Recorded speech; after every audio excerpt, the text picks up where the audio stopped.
Louis, good morning po sa mga tagapakinig ng XSM Palawan. Alright. Sek, bilang presidente nga nitong Bertoville, nakausap mo yata yung mga membro at yung interim ngayon. Papayag ba na mag-conduct na lang ng panibagong set of officers through a new election? Nandiyan ka, disodo kung sino para mag-facilitate at para maging transparent yung election. Ano ba ang napag-usapan, Sek? Oo, actually, Louis, kahapon kausap ko yung tawag dito kabilang partido, which is sila Elmer Tabangay nga. Na sabi ko, ang order talaga ng DSUD ay kailangan mag-conduct ng election. At dahil na, yun na naging invalid yung naunang election dahil dun sa Resolution number 1 series of 2024 na nagdeklara nga ng delinquent member. So, sabi ko kasi hindi matatapos yung magiging yung problema ninyo dyan hanggat hindi kayo nagkakaroon ng election. Actually, apparently, Louis, until May 25 na lang yung mga interim officers na appointed ng DSUD. Yun nga. Kailan, Sek? Until ano? Kailan? Until May 25 na lang, Louis, yung mga interim officer. After May 25, wala nang isang officers ang dapat na mag-functions po doon, Louis. Hindi, 21 ngayon, 21, 22, 23 next week na lang hanggang May 26, ba? Critical pala ito, Sekrad. May 25, Louis, hanggang gano'n na lang yung kanilang validity ng mga interim officers ng Bertoville. So, paano yun kung walang na-elect? Walang eleksyon? Tapos invalid na sila by May 26? Kailangan mag-convene talaga ng eleksyon. Yun. Kaya yun yung isa sa usapin na dapat magkaroon na ng eleksyon doon sa kanilang homeowners association. Ano yan, Sekrad? Before or after May 25? Dapat before May 25 makapag-conduct na ng eleksyon. Yun. Pero we will seek advice na rin sa DSUD if ever na mag-lapse na yung 25 na capacity ng mga mga interim officer kung ano yung po pwedeng gawin. Kasi yun nga, wala pa yata dito yung kanilang presidente si Jeneline ay may ginagawa pa sa Manila para doon sa mga documents yata nila. So, baka i-consider din yun as long as makapag-conduct lang tayo ng election at mag-convene yung 4 po na interim officer. Kasi, Louis, out of 5, 3 na lang po pala. Kasi, yung isang kasi out of 5 yun ang board of directors based sa bylaw nila. Di ba may treasurer na bago? Kasama ba yun? May treasurer na bago? Actually, yung treasurer nila ay, Louis, yung bago sa interim, ay isa rin sa delinquent member.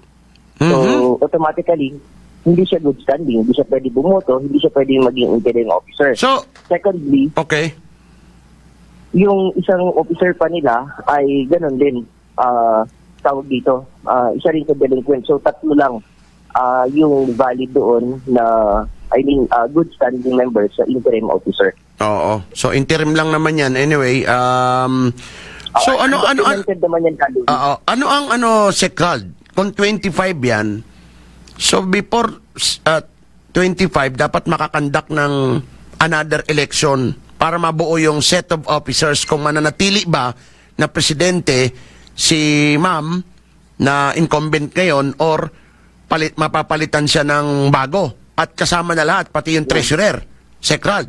Actually, Louis, hindi aabutin kung magkakandak ng before 25 kasi 21 ako ngayon. Okay. Sa RA 9904 po, dapat at least 14 days or 15 days ay notify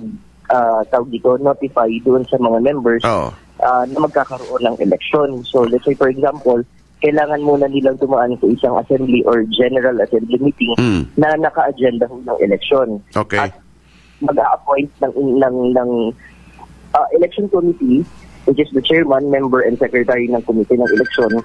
And mag-tatakda sila ng election day kung kailan, anong oras kanina magpa-file, sino yung mga po pwedeng mag-file. So may guidelines yan na dapat ibigay dun sa mga members, also dun sa mga aspirant na gusto pong mag-file ng candidacy para doon sa kanilang association. Oo. And doon sa election day ho, wala na hong say doon yung interim officers, wala na hong say doon yung mga dating officers, kundi ang may pinaka-full authority or power during the election is the election committee po na tatlo. Yung Okay. na-point po nila. So, kung hindi aabutin, paano mangyari, Sekral? Kasi gusto namin mag-participate dito to be a witness for transparency doon sa gagawing election na to. At sino yung magiging legal officers na, no? Ng Puertoville. At siguro maganda before the election, i-determine na muna kung sino yung delinquent o yung regular member at sino yung qualified bumoto para no question kung sino yung mananalo. Actually, Louis, yung qualified voters lang talaga ay yung 72. Kaya lang out of 72 na dineclare ng dating presidente ay meron dong double entry. Sa isang lote, black lot number ay dalawa yung member, which is hindi siya ganon. So sabi ko nga, mas prepare lang nila yung yung qualified voters, lagyan ng remarks yung dulo. Let's say, for example, Juan de la Cruz, double entry, black lot number ganito or number 1 and number 5. So para ma-determine lang kung ilan lang talaga yung qualified voters doon sa kanilang association. Oo. So yun pa rin yung kailangan.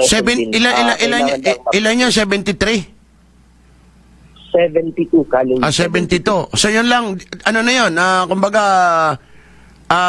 determined na yun, okay na yun. Hindi delinquent, yun na yun. Yun yung mga good standing based doon sa Resolution 01-2024 na ginawa ho ng kanilang presidente before kasama ng mga board of directors. So meaning, yun lang yung may rights na tumakbo, yun lang yung may rights para mag-participate during the election. Hindi ba pwedeng madagdagan yun? Kasi kung halimbawa magbayad sila or maabot nila yung kailan magkano yung dapat bayaran at makuha nila yung members with good standing and hindi delinquent, hindi na aabot, no? Actually, Louis, hindi possible. Unang-una kasi, base sa 9904, wala pong rights na gumawa ng resolution reinstating yung mga delinquent number. So kung halimbawang gusto mong tumakbo, this coming election for the Puertoville Homeowners Association set of officers, yung 72 lang ang iyong kakampanyahin. Tama? Tama ka, Louis. At yun lang din yung 72 yun lang din yung may rights para tumakbo doon. Bumoto at tumakbo doon sa election. Okay, so yung 72 sa phase 1, kung sinong tatakbo, kasi kailangan mag-eleksyon kayo, kasi hanggang May 25 na lang pala yung interim na yan, na nandyan, yung 72, yun ang kampanyahin ninyo, kung gusto nyo maging officer ng Puertoville, no? So, possible kailan ito, Sekral? Possible kailan ang eleksyon para Kailangan nga, sabi ko kanina, kailangan muna nilang magkaroon ng General Assembly. Sino magpapatawag ng General Assembly? Sino magpapatawag? Si President? Yung interim officer, Kaloy. Yung interim officer. Okay, dapat pala ito as soon as possible. Di ba? Oo, as soon as possible, Kaloy. Pero mag-seek na rin ako ng legal advice mamaya sa issue if ever na tawag dito na lalagpas tayo doon sa 25 kasi hindi talaga siya kakayanin, Kaloy. Dahil yun nga, sabi ko, kailangan 2 weeks prior, nakapag-notify kayo sa member. Sige, Sekral. Tama. Sabihan mo ako para ma-inform natin sila at kailan ba talaga. Tulungan na lang natin. Mamagitan tayo dito. No? Wala naman tayong kinakampiyan dito dahil sila naman ang magdesisyon kung sino ang gusto nilang ilagay dyan. No? And then, after the election, set of new or yun pa ring mga officers nang ilalagay nila, ang kasunod niyo yung money matters na, no? Yung pera sa napunta, resibo. Unahin muna natin itong election siguro para maalalayan natin si Krald, no? Matapos na itong problema ng Puertoville Homeowners Association na ito. Siguro by bukas walang pasok, by next week, tawagan ulit tayo. Nakikinig sila sa atin kung ano yung mga nangyayari na diyan sa phase 1. Okay. Yun nga, i-ano natin, mag-seek tayo ng legal advice sa district. Sige. If ever na, yun nga, makapag-conduct tayo after May 25 pa. Dahil nga, syempre, kailangan natin sundin yung 9904 dahil pag nilabag natin, baka papasok na naman yung election process. Bakit hindi nasunod yung nakasaad doon sa 9904? Tama. Yun, legal, nasunod yung proseso. At least walang magiging butas. And then, kung magkakaroon na ng bagong set of officers after the election, may acknowledgement na yung election report, yung pera. Papasok yung mga pera. Yung pag-liquidate po. Yeah. Yes, Okay, sige. Yung pag-liquidate ng kaperahan nila. And at the same time, doon sa pag-liquidate din ng mga members, pagsala ng members, sino ba yung nakapagbayad na at gawa ng resolution, reinstating sila as a good standing member na. At least yung 72, madadagdagan po yun. Alright, sige. Si Sir Hilario Tabang, may ano lang dito, Secral, no? Kaloy, paki-ask din kasi dito sa amin, homeowners, na-dispal ko yung pera ng treasurer at ilang tiwaling mga naunang opisyales. May audit report na kami, maraming nawawalang pera kaso ayaw magbayad ng mga nagnakaw ng pera namin. Ano na ang dapat namin gawin sa mga magnanakaw na yon? Sila pa ang matapang. Ano to, Sir? Bali, ko na, i-forward ko sa iyo to, sir, para mabigyan siya ng information. Okay, sige, Kaloy. Pero ang ano lang dyan, ang masasabi ko lang tungkol dyan sa problema nila sa association, mag-file na lang sila ng verified complaint doon sa Human Settlement Adjudication Commission.